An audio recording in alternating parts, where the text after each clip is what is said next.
Mon ancienne meilleure amie a complètement perdu pied après que je lui ai donné une dose bien méritée de réalité. Elle a tenté de saboter mon mariage et de me faire renvoyer. Alors, je l'ai exposée d'une façon qui a ruiné sa vie entière. En grandissant, ma meilleure amie était bien plus aisée que moi, mais ça ne me dérangeait pas. En réalité, j'aimais bien cette dynamique. Quand Rachel recevait des vêtements de marque pour Noël et me les montrait fièrement pendant que moi, je n'avais que les vieux habits de ma mère, j'étais sincèrement heureuse pour elle. Même lorsque ses parents l'ont emmenée à Disneyland pour notre remise de diplôme à l'école primaire et qu'elle m'envoyait des photos en plaisantant que je devais sûrement rêver d'être à sa place, je ne lui en voulais pas. Mes parents, eux, m'ont simplement offert une pizza surgelée. Quand elle l'a su, elle s'est moquée de moi et m'a traitée de pauvre. Et moi, j'ai ri avec elle. Parce que je savais qu'un jour, sa manière de me traiter finirait par jouer en ma faveur. Et j'avais raison. J'ai terminé le lycée avec une bourse d'études complète, parce que j'avais compris très tôt que les études étaient en ma porte de sortie. Rachel, elle, a abandonné l'école en 2e année de lycée, persuadée qu'elle pourrait vivre éternellement sur l'argent de sa famille. C'est à cette époque qu'on a cessé de se parler. Elle m'a dit que grandir lui avait fait prendre conscience qu'elle était trop bien pour rester amie avec des gens comme moi. Aussi triste que ce soit, j'ai choisi de répondre à son mépris avec une indifférence équivalente. Cela dit, je lui envoyais encore un petit message de temps en temps, pour Noël ou son anniversaire. Je savais qu'elle n'avait pas beaucoup d'amis, alors une simple attention devait compter pour elle. En dehors de cela, aucun contact. Je savais juste qu'elle dépendait toujours de ses parents et qu'elle essayait de percer comme influenceuse. Honnêtement, je pensais ne plus jamais la revoir, jusqu'à ce jour, à mes 28 ans. Je venais d'obtenir mon diplôme de médecine, j'avais acheté un petit appartement et je m'étais récemment fiancée. C'est là que j'ai eu l'envie soudaine de la recontacter. Je crois que je voulais simplement qu'elle me voie et soit fière de moi. C'est ce que j'espérais. Mais ce que j'ai reçu à la place m'a littéralement giflé. Je suis arrivée au café avec une invitation pour un gala auquel mon fiancé et moi devions assister, et un collier modeste mais très joli que je voulais lui offrir. Mon intention était sincère, renouer avec elle. Mais en la voyant, j'ai failli lâcher un cri. Elle portait une tonne de maquillage pour camoufler les signes de l'âge, et une tenue de luxe dont l'étiquette n'avait même pas été retirée. À ma grande surprise, elle m'a souri et m'a prise dans ses bras. Je l'ai embrassée à mon tour, mais je suis restée sur mes gardes. On a échangé quelques banalités, mais dès que le serveur est venu prendre notre commande, son masque s'est effondré. Elle a claqué des doigts vers lui comme s'il n'était qu'un domestique. On a commencé à discuter, et j'ai vite compris qu'elle venait de se faire rejeter par son groupe d'amis à cause d'une plaisanterie mal placée. Elle a refusé de dire de quoi il s'agissait. Quoi qu'il en soit, j'y ai vu une opportunité de l'inviter au gala. Rachel, ai-je dit, Paul et moi allons à un gala ce week-end. Tu veux venir? Oh, une docteure qui va à un gala avec un homme sûrement infidèle? Elle m'a coupé net. Je suis restée figée. Dans ses yeux, il n'y avait que du mépris. 12 ans étaient passés et elle n'avait pas changé. J'ai tenté de reprendre la parole, mais elle m'a interrompue à nouveau, cette fois avec des remarques désobligeantes. Elle m'a traité de rat de laboratoire et mon fiancé, qu'elle ne connaissait même pas, d'homme sans valeur. Pour la première fois, j'ai vu clairement à quel point Rachel était malheureuse, amère et instable. J'ai laissé tomber l'invitation. J'ai sorti le collier pour le lui offrir. Mais au lieu de me remercier ou d'au moins l'essayer, elle est allée trop loin. Waouh! On dirait quelque chose que tes parents sans le sou ont trouvé dans une benne à ordures et t'ont offert comme cadeau. J'en suis restée bouche bée. Mon corps s'est tendu de rage, mes mains tremblaient. Je l'ai fixée droit dans les yeux. Et là, j'ai vu qu'elle détournait le regard, comme si elle craignait ce que j'allais faire. Il m'a fallu tout mon self-control pour ne pas me lever et lui montrer 3 ans de cours de kickboxing. Mais au lieu de ça, j'ai fait bien pire. Je l'ai regardée droit dans les yeux et j'ai visé là où ça fait mal. Dis-moi, Rachel, quel âge avais-tu quand ton père t'a mise à la porte? Elle est devenue écarlate. Tu te souviens de ce que tu as ressenti quand tu as compris que tu n'étais plus rien sans lui? Ses yeux se sont remplis de larmes. Je te connais, Rachel. Tu te réveilles chaque matin les larmes aux yeux, espérant que ton père recommence à te soutenir, que tes histoires d'amour ne se terminent pas toutes pareilles, que tu ne paraisses pas si fatiguée, que tu ne finisses pas seule dans ce petit appartement miteux dans un quartier où tu as peur de sortir le soir. À ce moment-là, elle pleurait vraiment, le mascara coulant sur ses joues. Mais je n'ai pas flanché. J'ai sorti l'invitation pour le gala, je l'ai posée sur la table et je lui ai dit que c'était sa dernière chance. Puis je suis partie. Ce soir-là, j'ai tout raconté à Marc. Il m'a écoutée avec compassion, mais m'a mise en garde. Certaines personnes sont trop toxiques. Ça ne vaut pas le coup de raviver certains liens. J'ai hoché la tête, convaincue que c'était fini. Mais 2 jours plus tard, Rachel m'a envoyé un long message. Elle s'excusait pour son comportement au café, expliquant qu'elle traversait une période compliquée et qu'elle avait déversé son mal-être sur moi injustement. Elle terminait en acceptant mon invitation au gala. Je l'ai montré à Marc, indécise. Qu'en penses-tu? Il a froncé les sourcils. Les gens ne changent pas du jour au lendemain, mais c'est toi qui vois. Après réflexion, j'ai décidé de lui donner une dernière chance. Je lui ai répondu qu'on pouvait repartir de zéro, mais à condition qu'elle respecte mes limites, plus de critiques sur ma vie ou mon entourage. Elle a accepté sans hésiter. Le soir du gala est arrivé. J'étais nerveuse à l'idée de la revoir, mais aussi pleine d'espoir. Marc et moi sommes arrivés en avance, puisque je faisais partie de l'équipe d'organisation. Le musée d'art historique avait été magnifiquement transformé, avec des jeux de lumière et des compositions florales élégantes. Quand Rachel est arrivée 1 heure plus tard, j'ai failli ne pas la reconnaître, Elle était splendide, vêtue d'une robe bleu nuit probablement plus chère que mon loyer. Mais surtout, son attitude était méconnaissable.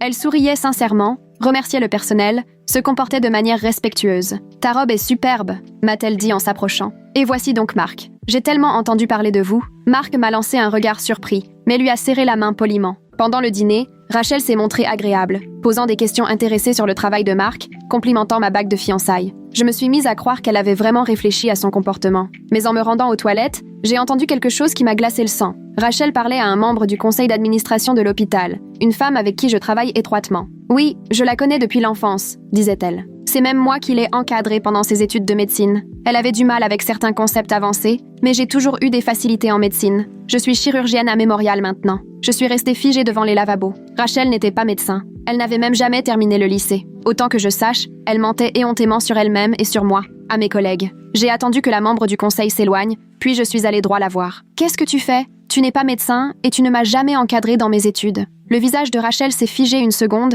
puis elle a vite repris contenance. « J'essayais juste de m'intégrer avec tes amis médecins si impressionnants. Ils sont tous obsédés par les diplômes. En mentant sur moi, sur toi, Rachel, ce sont mes collègues. Ma réputation est en jeu. Elle compte ici. » Elle s'est mise à pleurer, et d'un coup, je me suis sentie comme la méchante de l'histoire, même si elle était clairement en tort. Je voulais juste me sentir importante. Pour une fois, sanglotait-elle. Tout le monde ici a accompli des choses incroyables, et moi, rien du tout. Contre toute logique, j'ai eu pitié. Je ne voulais pas faire d'esclandre. « Viens, on va prendre un peu l'air », ai-je proposé. « Je vais chercher à boire, on se retrouve sur la terrasse. » Je suis allée au bar chercher de l'eau. J'avais besoin d'un moment pour digérer ce qui venait de se passer. Quand je suis revenue, j'ai repéré Rachel entourée d'un groupe de collègues de la fac. Ils regardèrent son téléphone, puis me jetèrent des regards étranges. En m'approchant, j'ai vu ce qu'elle leur montrait. Des photos embarrassantes de mon enfance, que je ne savais même pas qu'elle possédait. Elle racontait une histoire inventée, prétendant que j'avais eu un accident au lit à une soirée pyjama quand j'avais 12 ans, ce qui n'était jamais arrivé. « Rachel », dis-je d'un ton sec. « Je peux te parler une minute ?» Elle m'a suivie dans un coin plus calme,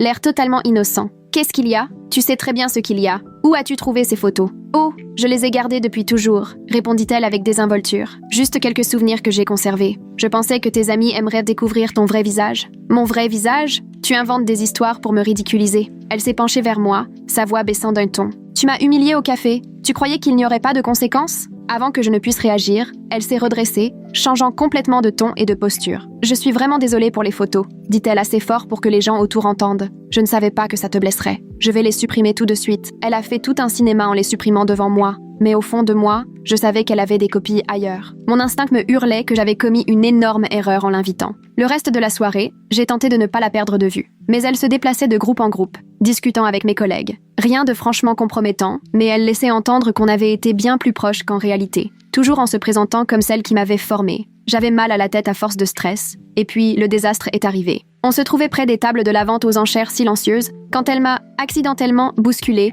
renversant son verre de vin rouge sur ma robe crème. La robe était fichue. Elle avait été faite sur mesure pour l'événement, et je devais prendre la parole plus tard pour la campagne de financement de l'aile pédiatrique. À présent, j'avais l'air d'avoir eu un accident. Plusieurs donateurs de l'hôpital nous regardaient, visiblement choqués. J'ai essayé de prendre sur moi et de sourire, mais je sentais les larmes de frustration monter. « Il faut que j'aille nettoyer ça », ai-je murmuré, me dirigeant vers les toilettes. Marc m'a suivi, les traits tendus par la colère. « Ce n'était pas un accident », dit-il une fois qu'on était seuls. Je l'ai observé. Elle a parfaitement attendu que le groupe de donateurs nous regarde. J'ai hoché la tête en tamponnant la tâche irréversible. « Je sais. On devrait partir », proposa-t-il. « Tu peux envoyer ton discours par mail au Dr Patterson. » Je détestais l'idée de manquer cette opportunité de réseautage, surtout avec le chef de chirurgie, mais ma robe était irréparable. Et quelque chose me disait que Rachel n'en avait pas fini avec ses maladresses. Alors que nous quittions la soirée plus tôt que prévu, j'ai regardé en arrière. Rachel nous observait avec un petit sourire en coin. C'est là que j'ai compris que ce n'était que le début. Je n'avais aucune idée dans quoi je venais de me fourrer en la recontactant, mais j'avais un mauvais pressentiment.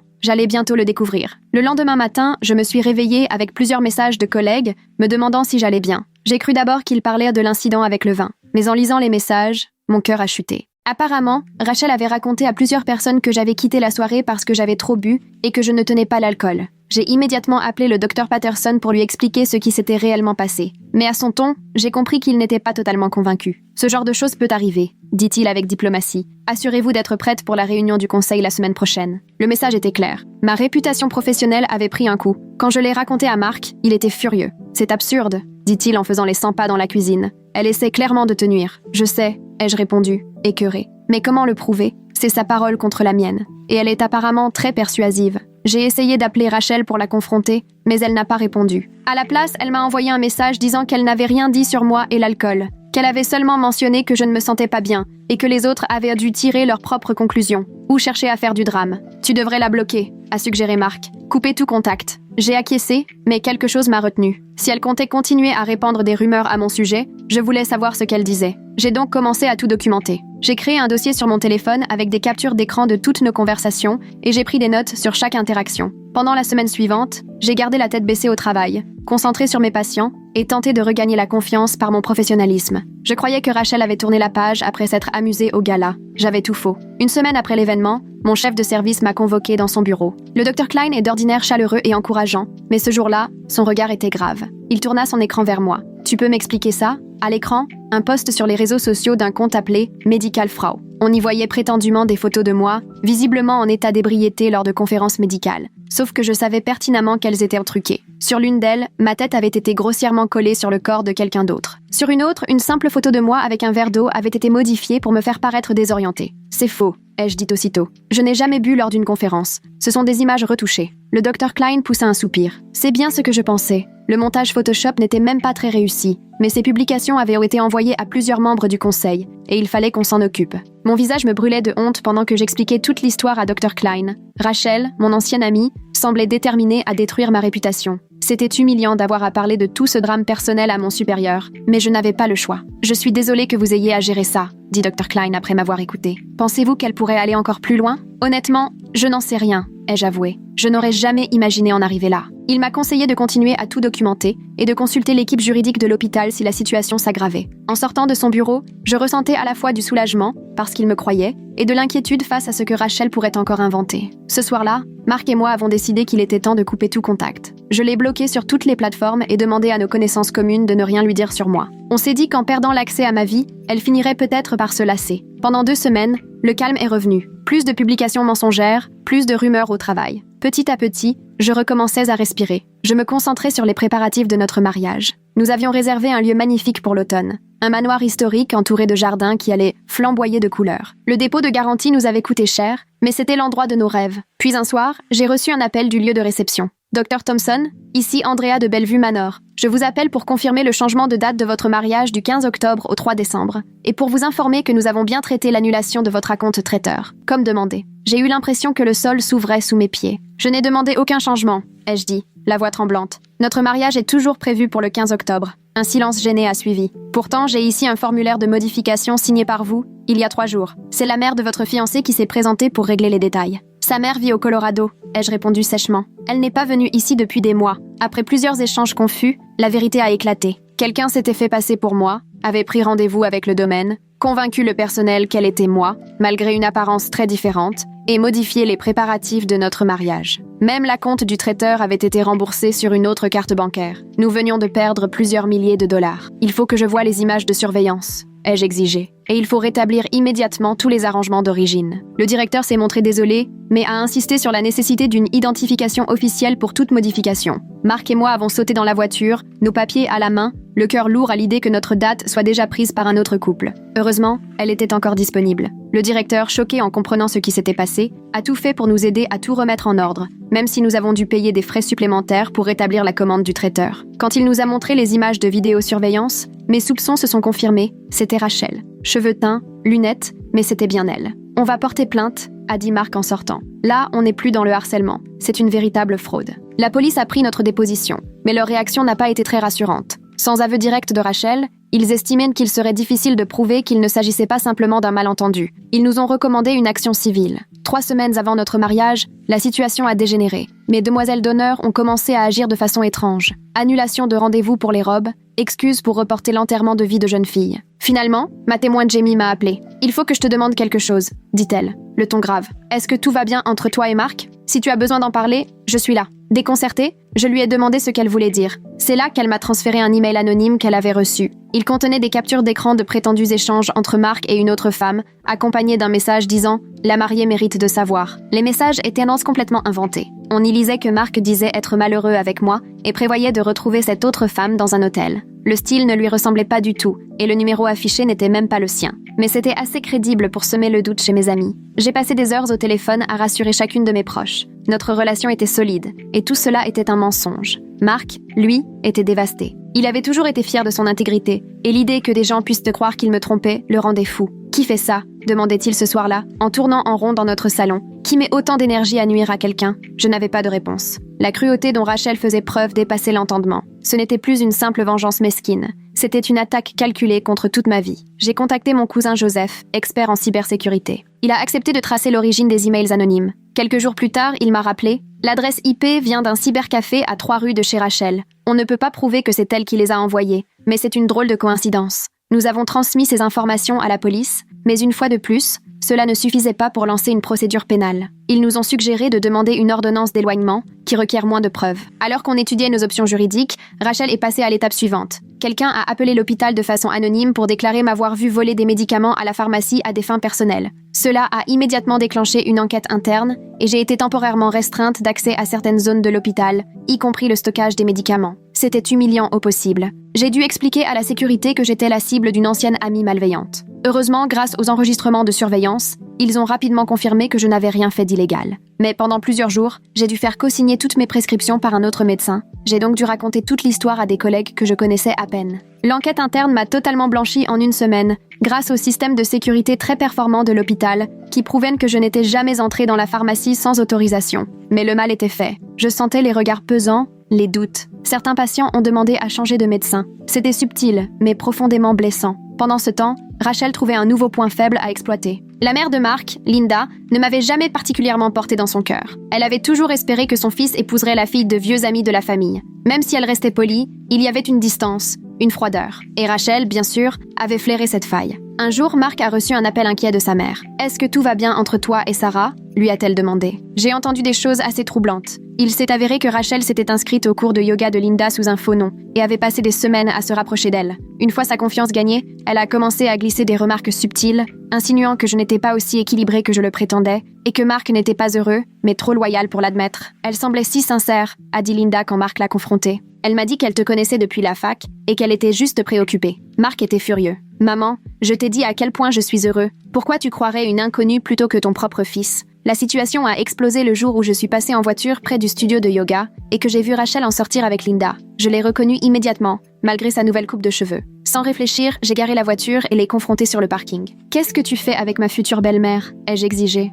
Rachel a feint la surprise. « Je ne vois pas de quoi tu parles. Je prends juste un cours de yoga. Arrête ton cinéma, Rachel. Je sais exactement ce que tu fais. » Elle a haussé les épaules, visiblement trop calme. « Tu as l'air vraiment parano, Sarah. Peut-être que tu devrais en parler à quelqu'un. » Avant que je puisse répondre, Linda est sortie du studio et nous a vus. Rachel en a profité pour s'éclipser, me laissant seule pour tout expliquer. Heureusement, quand j'ai montré à Linda des photos de Rachel et des preuves de sa campagne de harcèlement, elle m'a cru. Elle était bouleversée de réaliser qu'elle avait été manipulée et s'est excusée de m'avoir douté. C'était un soulagement de rétablir la vérité, mais aussi épuisant de devoir constamment me défendre. Avec notre mariage prévu dans 2 semaines, Marc et moi pensions avoir enfin mis un terme à l'influence de Rachel. On avait prévenu tout le monde autour de nous, renforcé la sécurité pour le mariage, et on était très prudents quant aux informations personnelles qu'on partageait. Puis j'ai reçu une lettre recommandée d'un cabinet d'avocats. On m'y accusait d'avoir commis une faute médicale grave sur un patient nommé Tyler Benson, ayant entraîné des lésions nerveuses irréversibles. L'auteur exigeait 200 000 $ pour éviter un procès. Je n'avais jamais traité de patient portant ce nom. En fouillant un peu, on a découvert qu'il était le cousin de Rachel.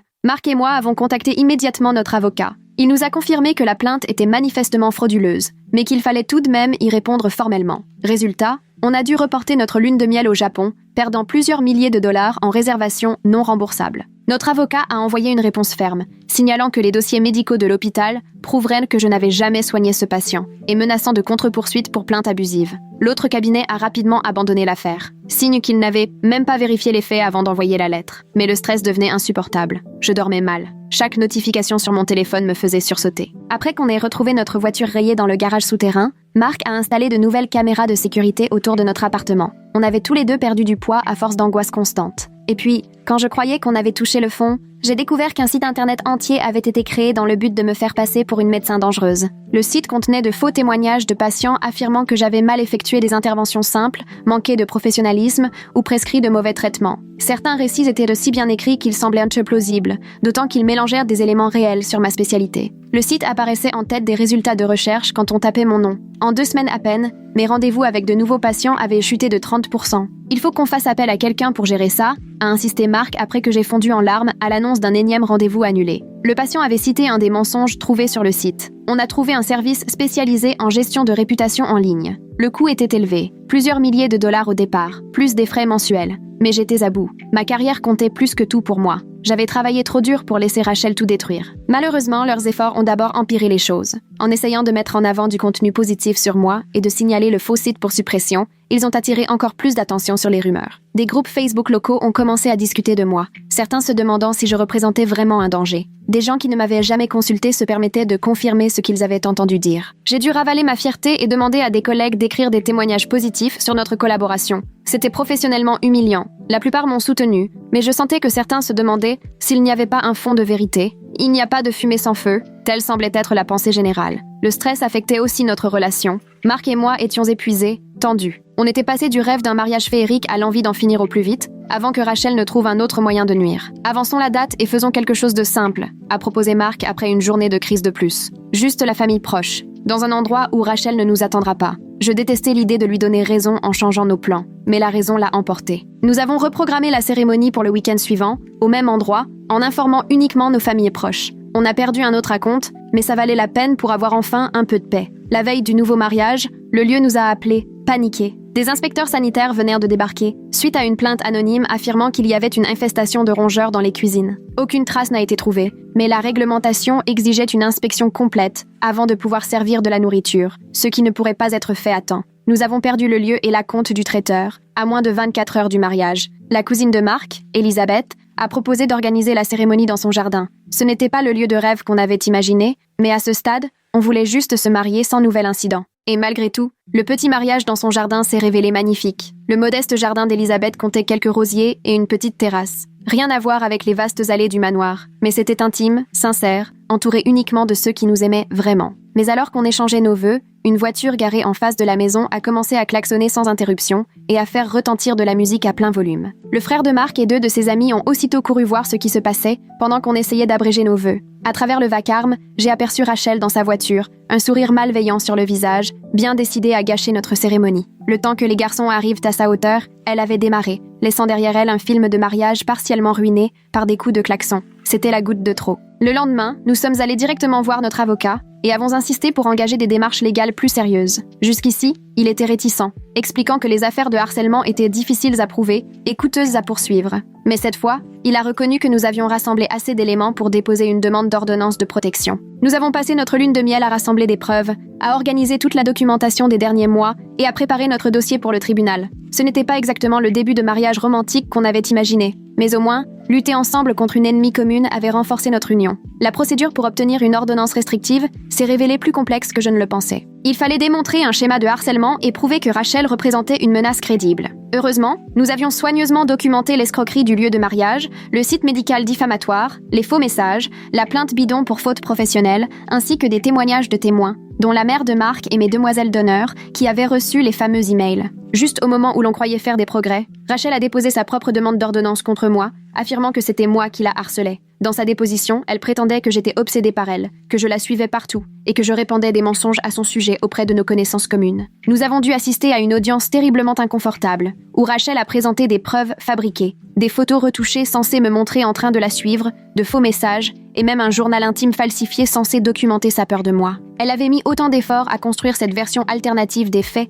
qu'elle en avait mis à me nuire. Heureusement, le juge a vu clair dans son jeu. Nos preuves étaient solides et vérifiables, tandis que les siennes s'effondraient dès qu'on les examinait un peu. Le juge a accordé l'ordonnance restrictive en ma faveur, exigeant que Rachel reste à plus de 150 mètres de moi, de mon domicile et de mon lieu de travail. Il a rejeté sa demande et l'a averti des conséquences en cas de fausses accusations. Je suis sortie du tribunal soulagée, mais pas réellement rassurée. Une ordonnance n'était qu'un bout de papier, et Rachel avait déjà prouvé qu'elle était prête à violer la loi pour me blesser. Mais au moins, c'était officiel. Une reconnaissance claire que j'étais la victime, et non l'agresseur. Pendant environ 3 semaines, le calme est revenu. Aucun nouveau site n'apparaissait. Personne n'appelait l'hôpital pour lancer de fausses accusations. Les caméras de surveillance de notre immeuble n'avaient capté aucun signe de Rachel. J'ai commencé à espérer qu'elle avait enfin compris. Puis Marc a reçu un SMS d'un numéro inconnu. « Salut mec, faut qu'on parle de Sarah. J'ai des infos. Rejoins-moi à Riverside Park, 19h ce soir. Viens seul. » Ce n'était pas le numéro de Rachel, mais le style du message suivait son schéma habituel. Créer du conflit, semer la discorde. Marc me l'a montré immédiatement. « C'est évidemment un piège », a-t-il dit.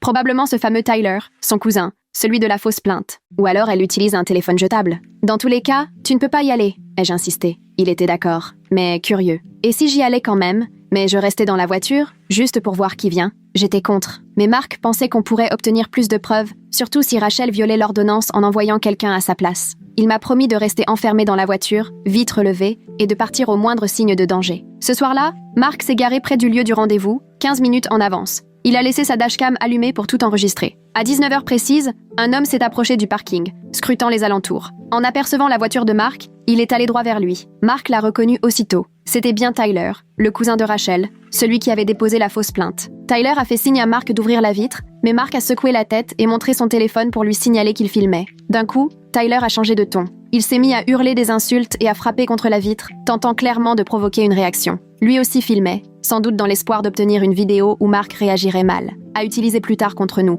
Mark était resté calme et a simplement démarré, laissant Tyler en furie sur le parking. Quand il m'a montré la vidéo, j'en ai eu la nausée. Ils essayaient clairement de piéger Mark dans une confrontation qui pourrait leur servir devant un tribunal ou nuire à sa réputation. Nous avons ajouté cet incident à notre dossier et prévenu notre avocat. Il nous a conseillé d'enquêter plus sérieusement sur Tyler, puisqu'il semblait désormais agir comme mandataire de Rachel. Joseph, mon cousin expert en cybersécurité, a découvert que Tyler avait un casier judiciaire dans un autre État, notamment pour des faits similaires de harcèlement, y compris une condamnation pour dégradation de biens appartenant à une ex-petite amie. Tout indiquait que Rachel avait trouvé l'acolyte parfait, quelqu'un d'aussi rancunier qu'elle et tout aussi dépourvu de limites. Nous avons porté ces informations devant le tribunal en demandant l'extension de l'ordonnance restrictive à Tyler en tant que représentant de Rachel. Rachel s'est présentée à l'audience pour contester, prétendant être la cible d'une vendetta de ma part. Le juge n'a pas été impressionné par sa performance. Il a averti les deux parties de maintenir une stricte distance et a explicitement dit à Rachel que le fait d'envoyer quelqu'un à ma rencontre constituerait une violation de l'ordonnance. Pendant 2 mois, les choses sont restées relativement calmes. Rachel semblait respecter les nouvelles restrictions et nous avons peu à peu relâché notre vigilance. Mark et moi avons enfin pris un petit week-end dans un chalet au bord d'un lac. Ce n'était pas le Japon, mais c'était une bouffée d'oxygène. Mais pendant notre absence, ma mère m'a appelée en larmes. Quelqu'un avait jeté des pierres contre les vitres de leur maison au beau milieu de la nuit. Des notes étaient attachées aux pierres, avec ce message « Ta fille détruit des vies ». J'ai pris la route immédiatement, bouleversée à l'idée que Rachel s'en prenne désormais à mes parents. Mon père a tenté de relativiser, parlant d'un acte de vandalisme ordinaire, mais ma mère était clairement terrifiée. À 65 ans, il ne méritait pas de vivre avec cette peur. On a déposé une nouvelle plainte et installé des caméras chez eux. Les forces de l'ordre local ont pris la menace plus au sérieux que la police de la ville et ont promis d'augmenter les patrouilles dans le quartier. Mais je ne pouvais m'empêcher de craindre que mes parents ne soient les prochaines cibles. Pendant que j'étais avec eux, Rachel a commis son acte le plus audacieux à ce jour. D'une manière ou d'une autre, elle a accédé à ma messagerie professionnelle et a envoyé des emails inappropriés à plusieurs patients. Certains proposaient des prescriptions de substances réglementées sans protocole.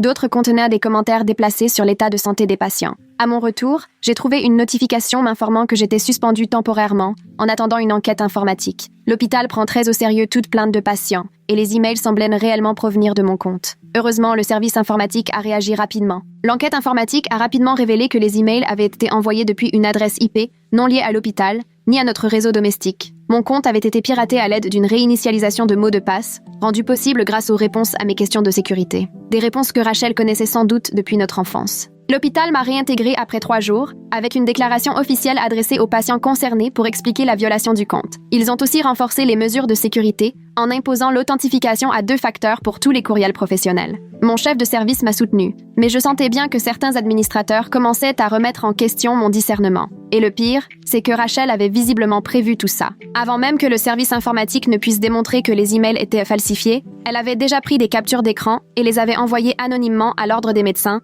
déposant une plainte sur ma conduite professionnelle. L'ordre était obligé d'enquêter, toute plainte concernant la communication avec les patients devant être prise au sérieux, quelle qu'en soit la source. J'ai dû engager un avocat spécialisé pour défendre mon droit d'exercer, ce qui m'a coûté une somme importante. Le processus a été long et humiliant. J'ai dû fournir des déclarations écrites, des lettres de recommandation et exposer toute la campagne de harcèlement pour contextualiser les courriels falsifiés. Cette tension affectait tous les aspects de ma vie. J'ai développé de l'insomnie et perdu près de 7 kilos en 1 mois. Mon couple souffrait aussi. Mark et moi avions du mal à faire face à cette pression constante. Après une nuit particulièrement difficile, marquée par une crise de panique déclenchée par un bruit devant notre appartement, Mark a suggéré qu'on envisage un déménagement. On pourrait recommencer ailleurs, une nouvelle ville, un nouvel emploi, une nouvelle vie. quelque part où Rachel ne pourra pas nous suivre. Une partie de moi était tentée. L'idée d'échapper à cette vigilance permanente était séduisante. Mais une autre partie de moi était en colère à l'idée d'être chassée de la vie que j'avais construite à la sueur de mon front. Non, ai-je dit fermement. Je ne la laisserai pas gagner. C'est ma carrière, mon foyer, ma vie.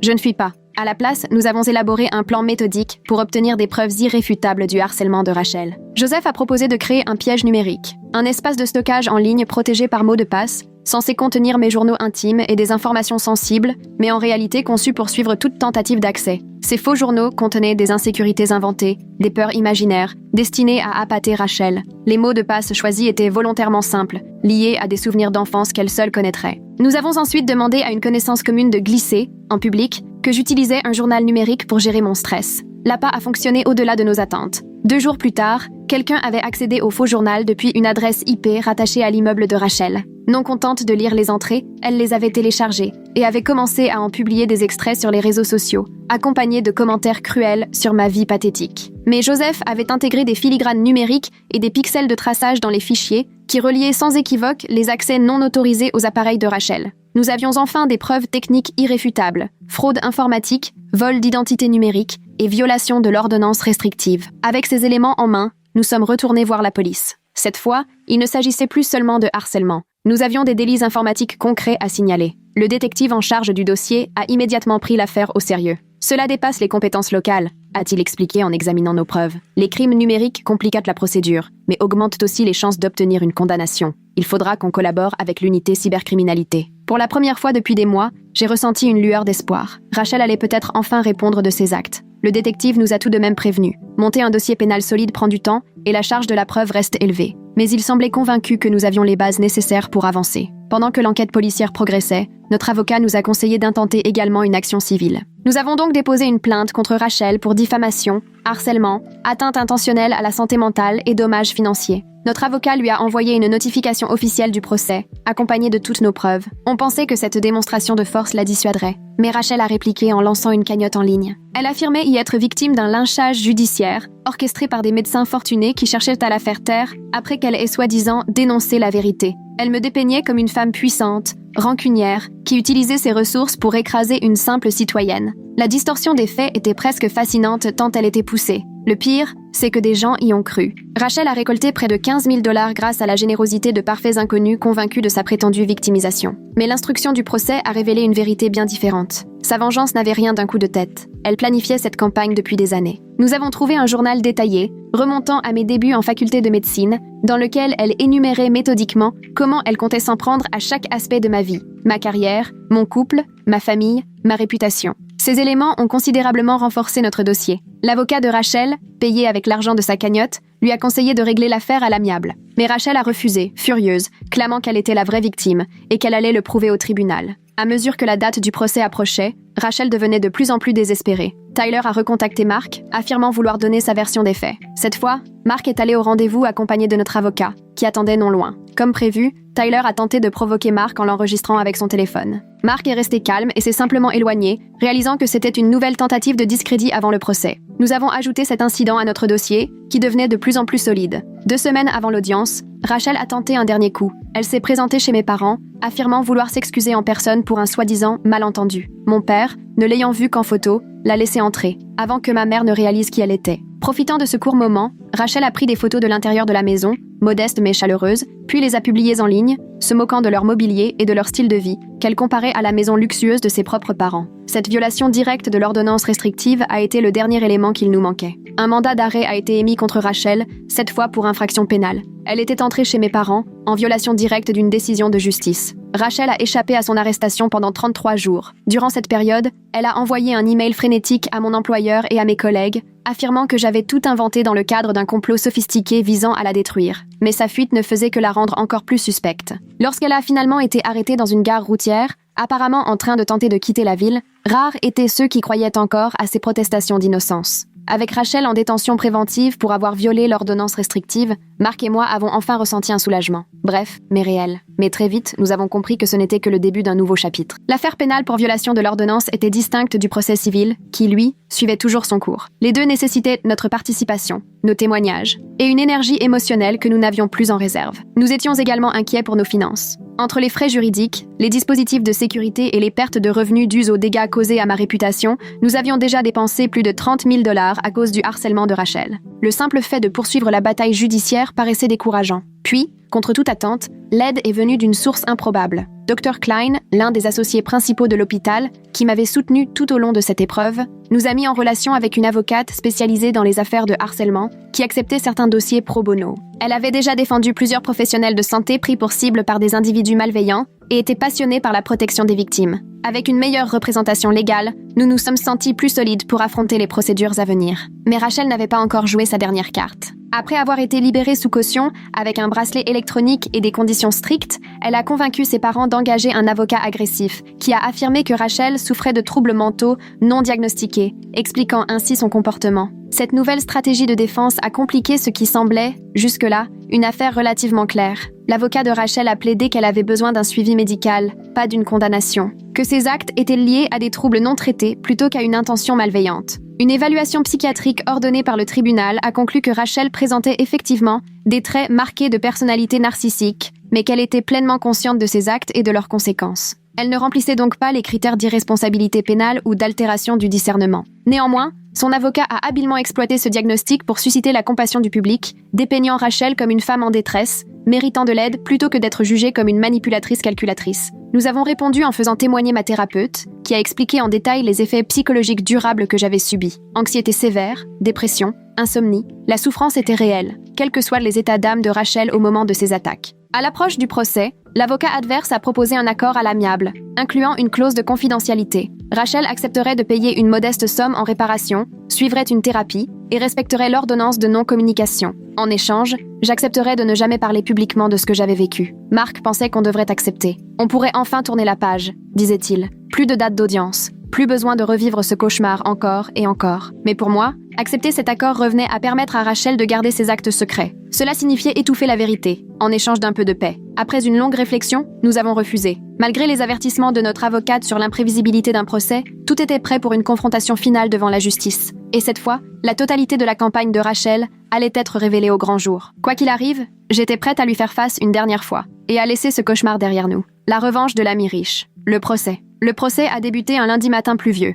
J'avais l'estomac noué en entrant dans la salle d'audience. Rachel était assise à la table de la défense, parfaitement présentable, vêtue d'une robe bleu sobre, les cheveux attachés en queue de cheval. Rien à voir avec la femme flamboyante et vindicative qui nous avait tourmentés pendant des mois. Non. Ce jour-là, elle ressemblait à la fille modèle, injustement accusée. Je savais que cette image avait été soigneusement construite pour le juge, et tout éventuel jury. Quand elle m'a aperçue, elle m'a lancé un regard triste, blessé, comme si j'étais celle qui lui avait fait du mal. J'ai senti mon sang bouillir, mais Marc m'a serré la main, m'aidant à rester calme. Notre avocate a commencé par exposer, de façon méthodique, toute la campagne orchestrée par Rachel contre nous. Elle a présenté les faits dans l'ordre chronologique, depuis le bal de charité jusqu'à la dernière violation de l'ordonnance. À mesure que le tableau se dessinait, l'expression du juge devenait de plus en plus grave.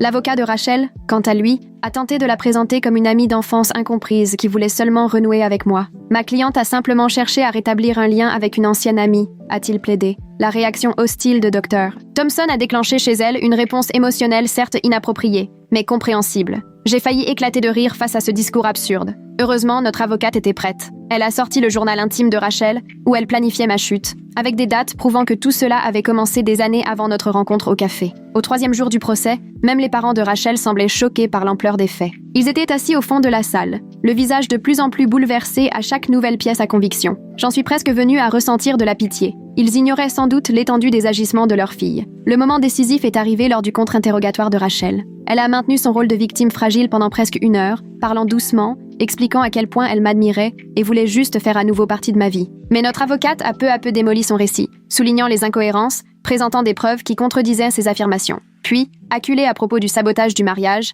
Rachel a craqué. « Tu méritais tout ce que je t'ai fait », a-t-elle hurlé, le visage déformé par la colère. « T'as toujours pensé que t'étais mieux que moi, juste parce que t'as eu une foutue bourse ?» Un silence glacial a envahi la salle d'audience. Rachel a immédiatement réalisé son erreur et tenté de se rattraper, mais c'était trop tard. Son éclat de rage avait réduit à néant la version soigneusement préparée de son avocat, basée sur la fragilité psychologique. Le juge a non seulement statué en notre faveur, mais a également émis une ordonnance restrictive permanente, et ordonné à Rachel de nous verser 175 000 $ pour diffamation, préjudice émotionnel et perte financière. Il a aussi recommandé au procureur d'engager des poursuites pénales pour vol d'identité, fraude informatique et violation d'ordonnances judiciaires. En quittant le tribunal, j'ai ressenti un immense soulagement. La décision du juge n'était pas seulement une victoire, c'était une validation, une reconnaissance officielle que je n'étais ni folle ni paranoïaque. Rachel avait réellement tenté, méthodiquement, de détruire ma vie. Je pensais ressentir de l'euphorie, mais à vrai dire, j'étais juste épuisée. La vigilance constante, l'anxiété prolongée, l'adrénaline en continu depuis plus d'1 an, tout cela m'avait littéralement vidée.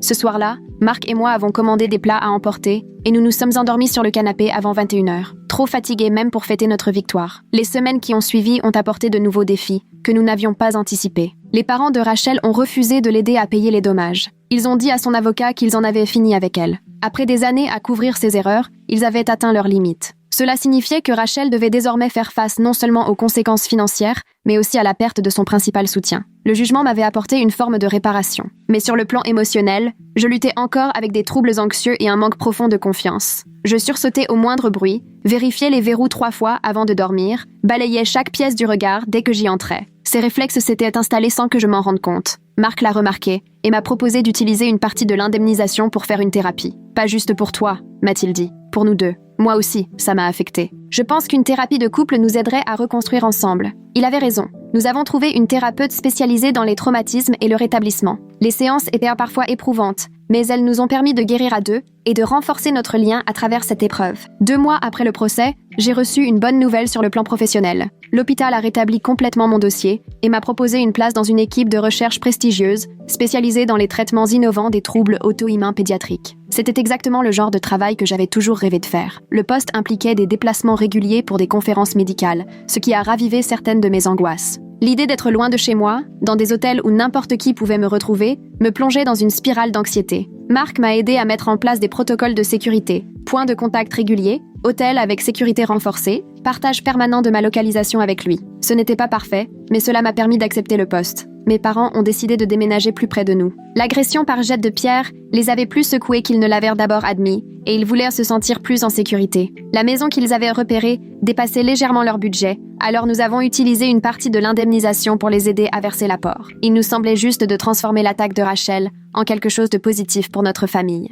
Alors que notre vie retrouvait peu à peu un semblant de normalité, j'ai reçu une lettre inattendue. Elle venait de la petite sœur de Rachel, Emily. Je ne l'avais rencontrée que quelques fois dans mon enfance, mais elle écrivait pour s'excuser du comportement de sa sœur. « J'ai vu la jalousie de Rachel envers toi la ronger pendant des années », écrivait-elle. « Elle gardait des coupures de journaux à propos de ta bourse, puis de ton admission en médecine. Elle était obsédée par tes réussites. » La lettre était bienveillante, mais contenait aussi un avertissement. Rachel racontait à d'autres détenus qu'elle se vengerait une fois l'ordonnance expirée. Nous avons immédiatement documenté cette menace et, avec notre avocat, obtenu une prolongation de 3 ans de l'ordonnance de non-approche. Protégée légalement, j'ai pu me concentrer sur la reconstruction de ma réputation au travail. Certains collègues restaient distants, par crainte d'être associés à des conflits. Et je ne pouvais pas vraiment leur en vouloir. Rachel avait semé un tel chaos que personne ne voulait s'approcher de trop près. J'ai alors décidé de m'impliquer dans des initiatives de santé communautaire pour prouver que j'étais plus que cette affaire. J'ai organisé une clinique gratuite pour des quartiers défavorisés et rejoint un programme de mentorat pour étudiants en médecine. Petit à petit, les méfiances se sont estompées. Mes collègues voyaient mon engagement réel. Lors d'une de ces cliniques, j'ai soigné une patiente qui m'a dit de travailler dans l'encadrement chez Nordstrom.